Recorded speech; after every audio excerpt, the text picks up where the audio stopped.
Salam uşaqlar. 9-cu siniflərə dəstək olaraq ümumi qrammatikaların izahını edirik. Baxaq birinci sualdan. Birinci sualımız mübtəda xəbər uzlaşmasına aiddir. Məsələn, baxın uşaqlar, birinci görürsünüz burada söz önü var, in söz önü. Söz önünə qədər olan hissə cəmdirsə, mütləq olaraq xəbər cəm olur. Burada birdə is və yaxud was təki aid olur. Cavab burada 2-3-dür. 2 ilə 3 A variant. İkinci sualda baxın burada yesterday var. Yesterday hansı zamana aid olur? Keçmiş zamana. Keçmiş zaman forması 2 yolla düzəlir. Qaydalılar idi ilə qaydasızlar kökdən dəyişir. Baxın A variantında will gələcəkdir. Is breaking davam edicidir.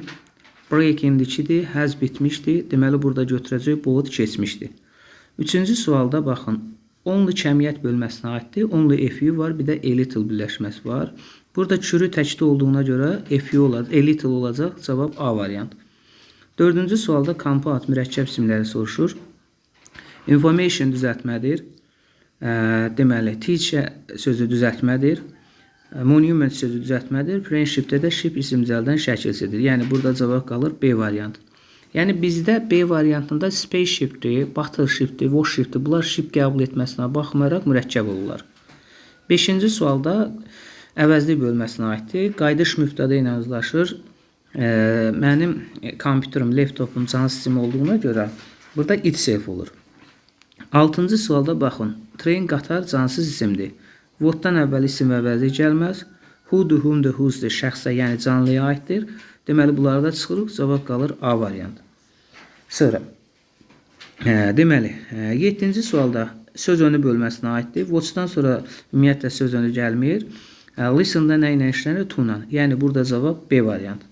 8-ci sualda which sentence cannot be changed into passive. Təşkilsiz feillər tapmalı uşaqlar. Yadınızda saxlayın. Baxın, burada meyit düzəltmək. Nəyi düzəltmək təsirlidir? Call çağırmaq, kimi çağırmaq təsirlidir. Tamamlığı olan feillər təsirlidir. Tamamlığı olmayan feillər təsirsizdir. 1 ilə 4 təsirli olduğuna görə bunlar 1 ilə 4 səhvdir. Cavab qalır D variantı 2 ilə 3-dür. Baxın 9-cu sualda foreign language, xarici dillər. Bax, dillər burada isimdir. How much'dan sonra cəm isimdir. How much'dan sonra sayılmayan tək isim gəlir. How long'dan sonra isim gəlməz. What'dan, which'dən, what kind of'dan, how many və yaxud how much'dan sonra isim gələ bilər. Ona görə burada cavab qalır B variant. Kimsədir ki, hansı ki bu danışa bilmirdi. Burada da tərcümə iləndir. Burada laldır. Cavab Y variant. Deməli uşaqlar, baxaq. Modal feil bəhsinə aiddir 11-ci sualda. Out'un to'su yoxdur. Should'dan sonra to gələ bilməz. Deməli, bax, masdan sonra da to gələ bilməz. Qalırıq A-dır yoxsa C variantdır. Sənin valideynləri danışarkən sən onun sözünü kəsməməlisən. Ona görə burada cavab qalır must not'dur A variant. 12-ci sual kompleks obyektiv. Burada görürük ki, help feilinin qarşısında, yəni burada to var. To'lu feillər götürməliyik. 2-də notice və yaxud so to'suzdur. Cavab 1, 4, 5'dir. 1, 4, 5 hansı variantda? A variantı.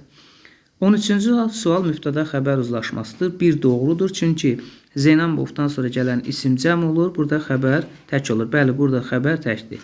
2 səhvdir. Çünki Zeynəmbovdan sonra gələn cəm isim cəm xəbər gələr. Burada was təkdir. 3 də səhvdir. Həmçinin mübtəda cəmdir. Was xəbər burada nədir? Təkdir. Yəni burada cavab qalacaq 13-də 1, bir də nədir? 4-dür.